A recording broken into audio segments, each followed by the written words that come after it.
देखिए एक बार क्या कह रहा हूँ।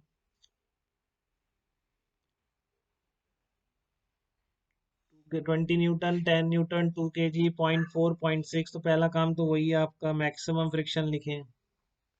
नहीं नहीं, पार्ट सही नहीं है, हर्ष मोदी सही नहीं है। और किसी का भी देख लूं मैं कि नहीं, ध्रुव सही नहीं है। किसी ने सही दिया कि नहीं, किसी ने भी सही नहीं दिया। नहीं, खुशी मिस्टेक है, सुशांत मिस्टेक है। बहुत कॉमन मिस्टेक्स है ये, सब आंसर होते हैं 16, 20, 22। ये बहुत कॉमन है। ये कोई आंसर सही। नहीं नहीं नहीं, सही नहीं है बेटा, कोई सही नहीं। आप देखिए एक बार इस पर। आपने मैक्सिमम फ्रिक्शनल कितना लग रहा है, 8 न्यूटन लग रहा है यहाँ पर एफ मैक्सिमम। और यहाँ पर एफ मैक्सिमम आपने कितना निकाला होगा, 24 न्यूटन निकाला होगा। इधर फोर्स कितना है आपका, 20 न्यूटन है। इधर फोर्स कितना है, 10 न्यूटन है, 2 kg है। और ये 4 kg, यही सिचुएशन है आपके पास। अब इस पे बना ली मैंने, मैक्सिमम फोर्स 8 न्यूटन, 24 न्यूटन, इस पर फोकस करिए आप। अब क्या होगा, इस पर 10 न्यूटन लग रहा है, उस पर 20 न्यूटन लग रहा है।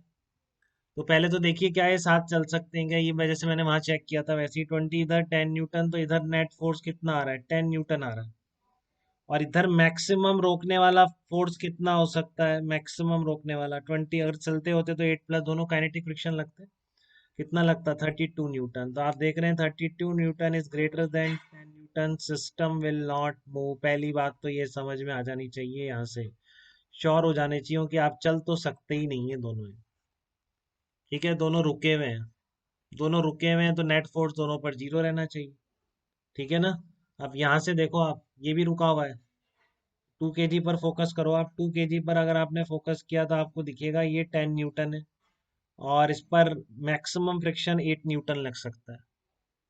देख रहे हो बेटा, आप 10 न्यूटन है, आपके मैक्सिमम फ्रिक्शन कितना लग सकता है, 8 न्यूटन। तो बाकी बचा हुआ किसने रोक रखा है इसको बताओ।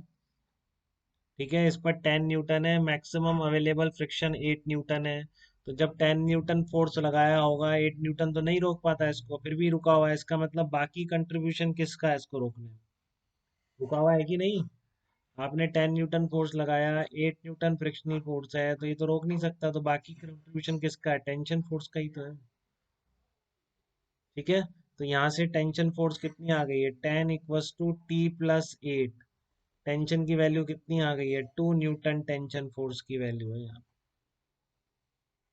ठीक है ना, यहाँ पर 2 न्यूटन टेंशन फोर्स की वैल्यू है। अब देखो 4 kg के लिए अब 2 न्यूटन तो लगना ही लगना है, टेंशन है। ठीक है ना, हर जगह सेम है। तो इधर 20 है और इधर कितना है, 2 है, तो फ्रिक्शन के बिना इस पर नेट फोर्स कितना आ गया 4 kg पर। फ्रिक्शन के बिना 4 kg पर नेट फोर्स कितना आ गया, 18 न्यूटन आ गया कि नहीं।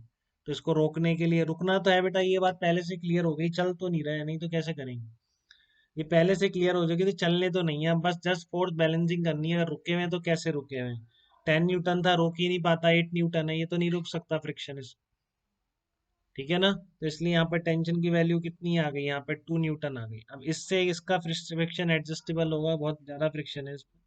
तो 20 और 2, तो 20 - 2 18 न्यूटन, तो इसको रोकने के लिए फ्रिक्शनल फोर्स कितना लगेगा, 18 न्यूटन आंसर होगा इसका।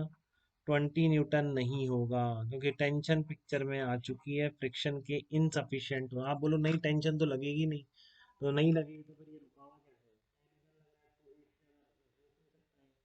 अब कह रहे हो नहीं टेंशन तो आई नहीं रही पिक्चर में, तो फिर रुका हुआ कैसे है? इस तरह से रुकेगा। ठीक है, तो इसमें टेंशन की वैल्यू पहले निकलेगी उससे कि जहाँ पे फ्रिक्शन सफिशिएंट नहीं होता है। और उसके बाद 20 में आप देखेंगे कि 18 न्यूटन ही रहता है, तो ऐड कर दीजिए, तो बता दो एक समझदार। हाँ तो ठीक है, सुशांत आपका आंसर, फ्रिक्शन कितना हो जाएगा आपका, 18 न्यूटन हो जाएगा।